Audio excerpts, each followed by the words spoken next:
Hello everyone ఈరోజు పోహా అయితే చేస్తున్నాను. హెల్దీ అండ్ టేస్టీ సింపుల్ వేలో ఎలా చేశాను అనేది చూపిస్తాను.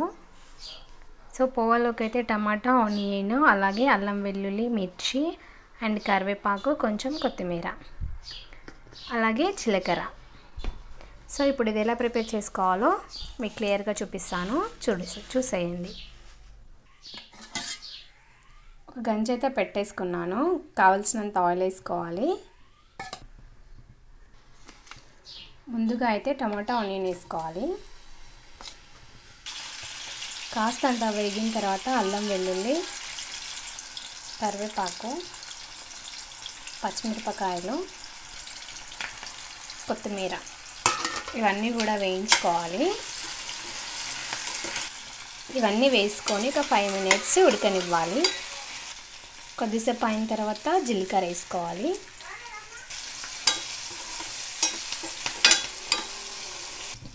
కాస్తంత పసుపు వేసుకోవాలి.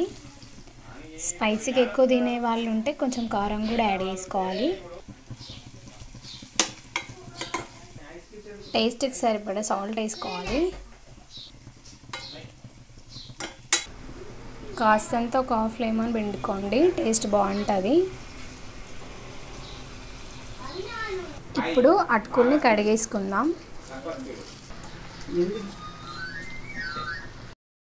అటుకులలో ఎక్కువ వాటర్ వేసుకోకండి, ఎందుకంటే వాటర్ వేసుకోవడం వల్ల మెత్తగా అయిపోతాయి అన్నమాట. సో లైట్గా వాటర్ వేసుకొని కడిగేసుకోవాలి.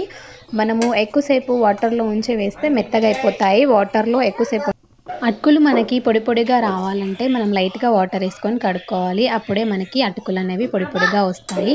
అండ్ అలాగే వాటర్లో ఎక్కువసేపు ఉంచితే మెత్తగా అయిపోతాయి అన్నమాట. వాటర్లో ఎక్కువసేపు ఉంచకండి. అప్పుడప్పుడే మనము వేసేసుకొని కడిగేసుకొని వేసుకోవాలన్నమాట. ఈ విధంగా చేస్తే అటుకులు చాలా క్రిస్పీగా టేస్టీగా వస్తాయి. 5 minutes పాటు సిమ్లో పెట్టి ఉడికించుకోవాలి. ఆఫ్టర్ 5 minutes తర్వాత ఎంతో టేస్టీ అయినా పోహా రెడీ. ఇలా మీరు ట్రై చేయండి, ఎమ్మిగా తినేసేయండి. సో ఇప్పుడైతే మంచిగా ఆనియన్తో తింటే చాలా బాగుంటుంది. సో మీరు కూడా ట్రై చేసేయండి, మరి లేట్ చేయకుండా.